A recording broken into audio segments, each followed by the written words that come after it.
दिवाली या दिवाला क्या रहा रियल एस्टेट के लिए 2024 में?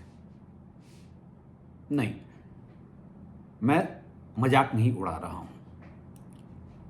रियल एस्टेट के लिए जो ये फेस्टिव सीजन बहुत ही म्यूटेड रहा है, मैं उसका बिल्कुल मजाक नहीं उड़ा रहा हूं। मैं सिर्फ सवाल उठा रहा हूं कि आपने जो एक फेक नैरेटिव क्रिएट किया था फेस्टिव सीजन के पहले, क्या उस फेक नैरेटिव का आपको कोई फायदा हुआ? जब भी मैं ये सवाल पूछूंगा रियल एस्टेट के स्टेक होल्डर से कि दिवाली कैसी रही, जवाब इस बात पर निर्भर करेगा कि मैं ये सवाल किससे पूछ रहा हूं। एक जो लार्ज यूनिवर्स ऑफ डेवलपर्स है, वहां मैं ये सवाल पूछता हूं और अगर ईमानदारी भरा जवाब दिया जाएगा तो वो ये कि ये पिछले 5-7 सालों की सबसे खराब दिवाली रही है। कुछ लिस्टेड प्लेयर हैं जिनसे मैं अगर सवाल करूं तो उनके फॉर्चून्स बहुत डिफरेंट रहे हैं, उनके लिए फेस्टिवल सीजन बहुत अच्छा रहा है। बट ओवरऑल जो ग्राउंड रियलिटी ये है कि एक जो दिवाली फायरवर्क्स होता है वो इस दिवाली 2024 में मिसिंग है। ये जो ऑप्टिमिज्म था प्री फेस्टिव सीजन में, जो एक इन्फ्लुएंस पेडलिंग चल रही थी, उसका सेक्टर को कोई फायदा नहीं हुआ है।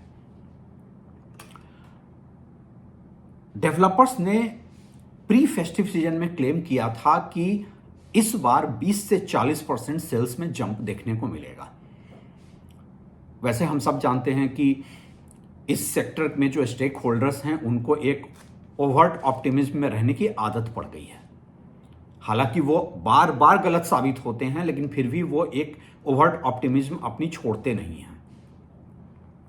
लेकिन जब मैं दिवाली के बाद मार्केट का स्टॉक लेता हूं तो मैं देखता हूं कि ज्यादातर डेवलपर्स जो हैं वो लोअर सेल्स वॉल्यूम को रिपोर्ट कर रहे हैं। और जो इंडस्ट्री में रिपोर्ट्स आ रही हैं वो ये है कि 10 से 15% सेल्स में ड्रॉप हुआ है। अब मैं जब रिपोर्ट्स की बात कर रहा हूं तो ये सेक्टर का एक्सेप्टेंस है कि 10 से 15% सेल्स कम हुआ है। रियल ड्रॉप तो इससे कहीं बहुत ज्यादा है। अगर इसमें मैं ये जोड़ दूं कि इस फेस्टिव सीजन में कोई मेजर नए लॉन्चेस नहीं हुए, इंडिया के किसी भी टॉप टीयर सिटीज में कोई मेजर प्रॉपर्टी लॉन्चेस नहीं हुए इस फेस्टिव सीजन में, और 10 से 15% का सेल्स ड्रॉप भी रिपोर्ट में आया है, तो आप समझ सकते हैं एक क्लियर पिक्चर क्या है। अब आदतन एक जस्टिफिकेशन का दौर शुरू होगा।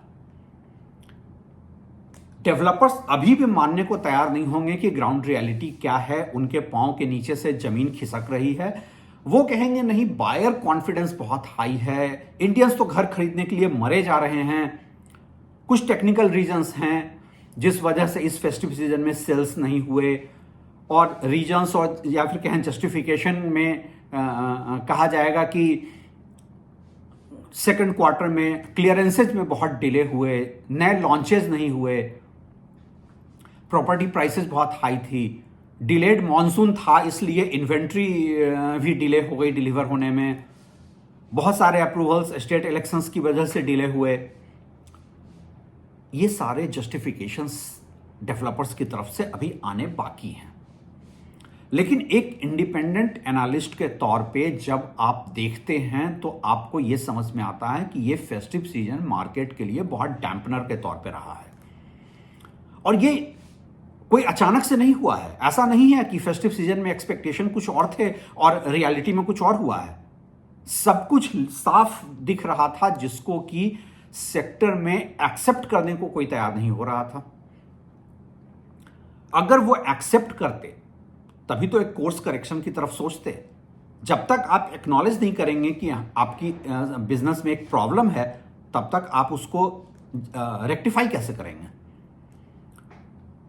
जितना प्रॉपर्टी मार्केट पे अपनी स्टडी पे मैं समझ पाया हूं कि क्यों ये फेस्टिव सीजन पिछले 5-7 सालों का सबसे खराब फेस्टिव सीजन रहा है, पहली चीज है कि जो इन्फ्लेशन है वो हाउस होल्ड सेविंग्स को खा रहा है। लोगों की परचेसिंग पावर हिट हुई है। प्रॉपर्टी प्राइसेज आर्टिफिशियली इन्फ्लेट हो गए हैं, ज्यादा से ज्यादा लग्जरी और सुपर लग्जरी लॉन्चेज हो रहे हैं। ये जो प्राइस एप्रिसिएशन हो रहा है, इसका मार्केट रियलिटी में कोई सिंक नहीं है।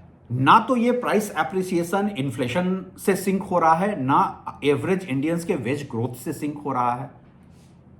इसमें आप ये भी जोड़ दें कि इंडिया में जॉब डी ग्रोथ भी हो रहा है। एक ऐसे जॉब मार्केट में हम बैठे हैं जहां फेस्टिव सीजन में बोनस और इंक्रीमेंट इस बार देखने को ज्यादा नहीं मिला है।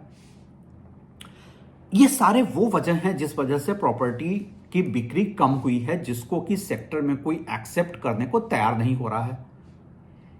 लोग ये भी भूल जा रहे हैं कि प्रॉपर्टी मार्केट कोविड के बाद पिछले 3-4 सालों में जिस स्पीड से रन की थी, उसको कहीं पे आके एक प्लेटो लेवल पर पहुंचकर रुकना था। पोस्ट कोविड मार्केट जो था वो एक एक्सेप्शन था, जिसको कि इन लोगों ने इंडस्ट्री स्टेक होल्डर्स ने एक लॉन्ग टर्म रैली, 10 से 15 साल की लंबी रैली की बात इन लोगों ने करनी शुरू कर दी थी।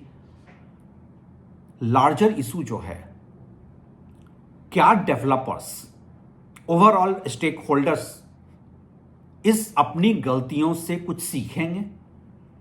क्या वो ये एक्नॉलेज करेंगे कि उनका एक सिंक नहीं है मार्केट के रियल डिमांड्स के साथ और रियल अफोर्डेबिलिटी के साथ?